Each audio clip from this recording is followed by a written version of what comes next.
the scenario and the situation, man. So let's have a family discussion. The question at hand, man, and I feel like I get this question so much. I had to make a video, man, because if I wrote it, I would be writing forever. Nevertheless, is why did you leave Arkansas? This is the situation, man. When I got out of college, you know what I'm saying, I had a 2-year-old.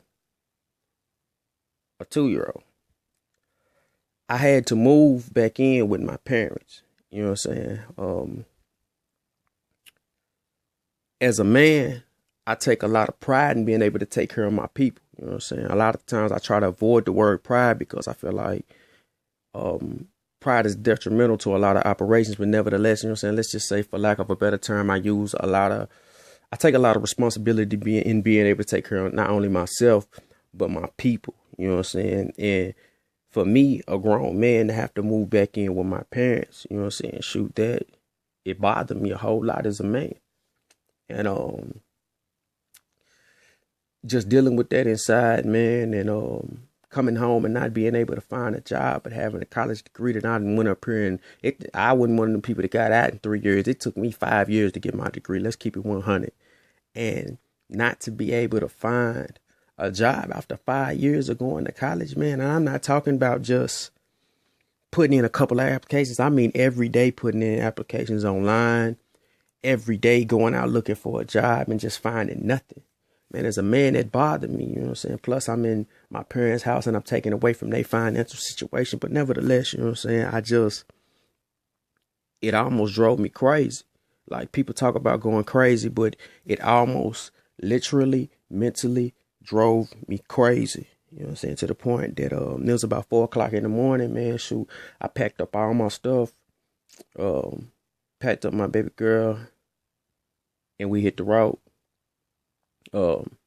We ended up, you know what I'm saying, moving from Arkansas when the wheels really quit turning in Dallas, Texas, man. Shoot, I ended up finding this house. I only had $500 to put down on the house, you know what I'm saying? So imagine what it looked like, you know what I'm saying? I moved in a house in South Dallas now. To make matters even more interesting, it started snowing. And we moved into this house, man. We had no lights, no water, no gas, nothing, you know what I'm saying? But the funny thing about it is, man, for the first time in my life, man, I actually felt free. But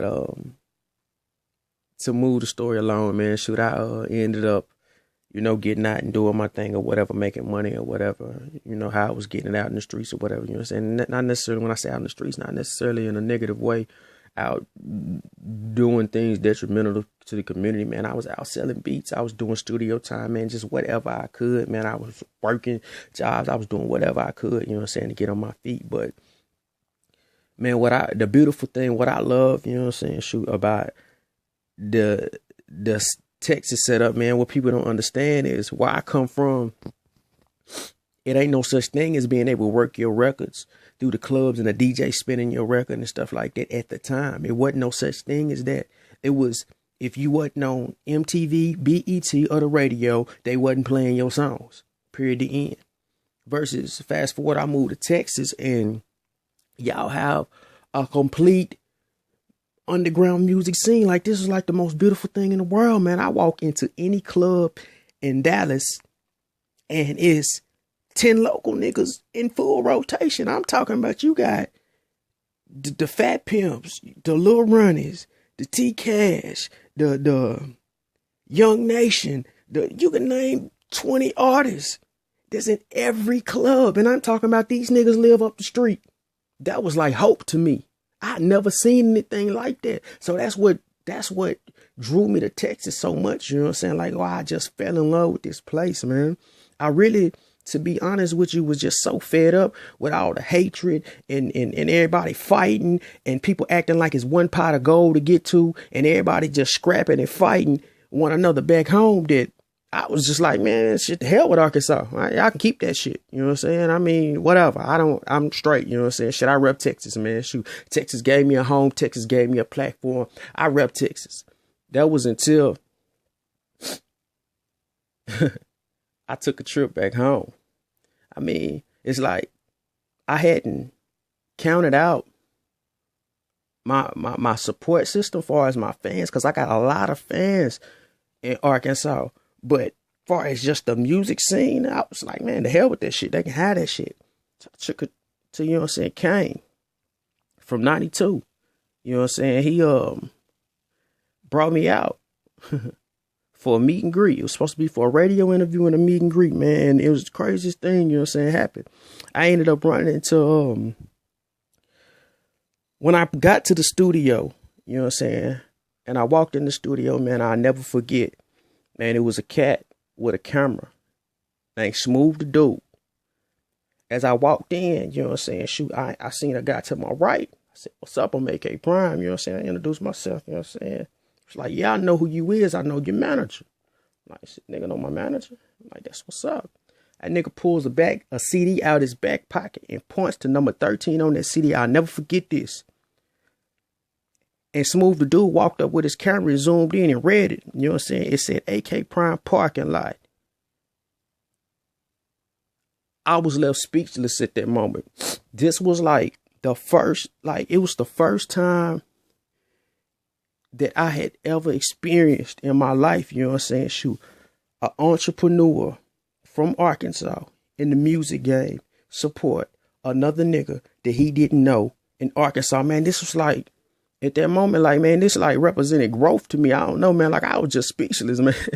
Like, I was happy, speechless, everything at the same time, man. I went on to chop it up with D-Dirt, man. He was telling me that they had created, you know what I'm saying, had been successful at creating a DJ coalition down there. Not only a DJ coalition, but they actually had an underground music scene. So I'm putting this video, you know what I'm saying, shoot up here, man, just to tell y'all niggas, I salute y'all, man. I support y'all. Y'all have really managed to create something that I felt like was impossible for that area, man. Shoot, I mean, I know the Atlanta's got what they got, Dallas got what they got, you know what I'm saying, with the music movement. And I'm not gonna sit here and blow smoke up nobody's ass and pretend that I feel like the Arkansas music scene is at the same level as a Dallas or an Atlanta.